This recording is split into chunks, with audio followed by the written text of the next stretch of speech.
It's December 23rd, 1988. I'm 17 years old. I'm coming out of the record store.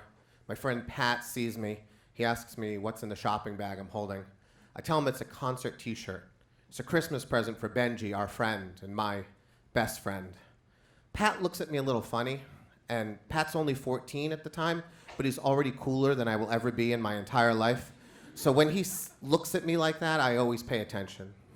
Pat tells me that guys don't buy Christmas presents for other guys, and especially surprise Christmas presents. He tells me that he's had girlfriends for like 6 months and never bought them a thing. So for me to buy Benji a Christmas present is a little odd. I'm suddenly feeling very self-conscious about the betta fish in the backseat of my car that I bought at the pet store for Pat like an hour ago, and the comic books for Coog, and the sweatshirt for Tom, and all the presents I bought for my friends. And I know that Pat is right, that it is strange that I've done this, but it's been a long time since I've had a good Christmas.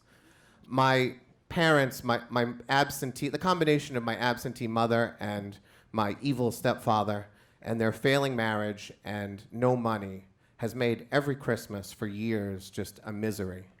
But for the first time in my life, I have money in my pocket. I'm a manager at McDonald's making $5.75 an hour. I'm working full-time while I'm in high school, and I am the richest person I know. And so I am going to use this money to buy myself a great Christmas. I'm heading home now. I need to get my uniform because I have a shift at McDonald's later, and I got to get these presents into the house. It's starting to snow out. It's kind of lovely. I'm driving my mother's 1976 Datsun B210. It's a car about the size of a box of Pop-Tarts.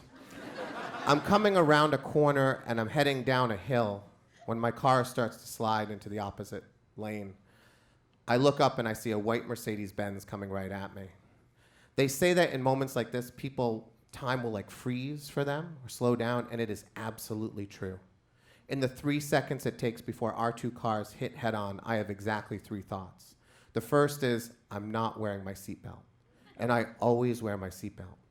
But in the excitement of buying Christmas presents and the rush to get home, I've forgotten on the worst day of my life to forget.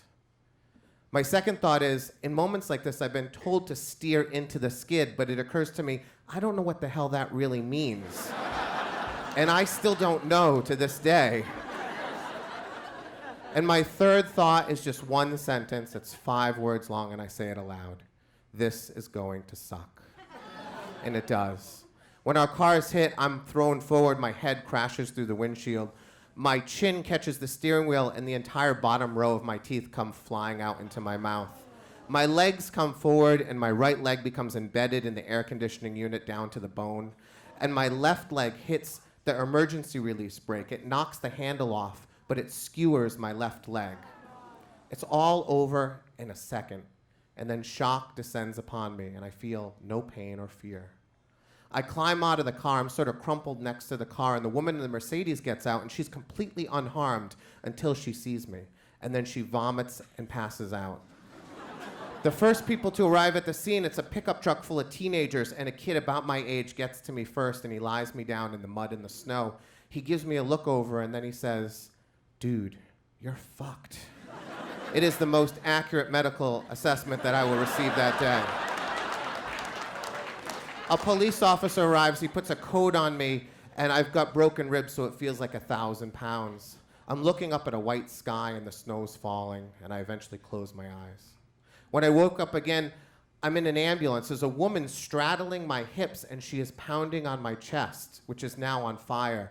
And there's a man trying to shove a tube down my throat, and the woman starts screaming, "He's back, he's back!" And I'm wondering, who the hell is back? But it's me.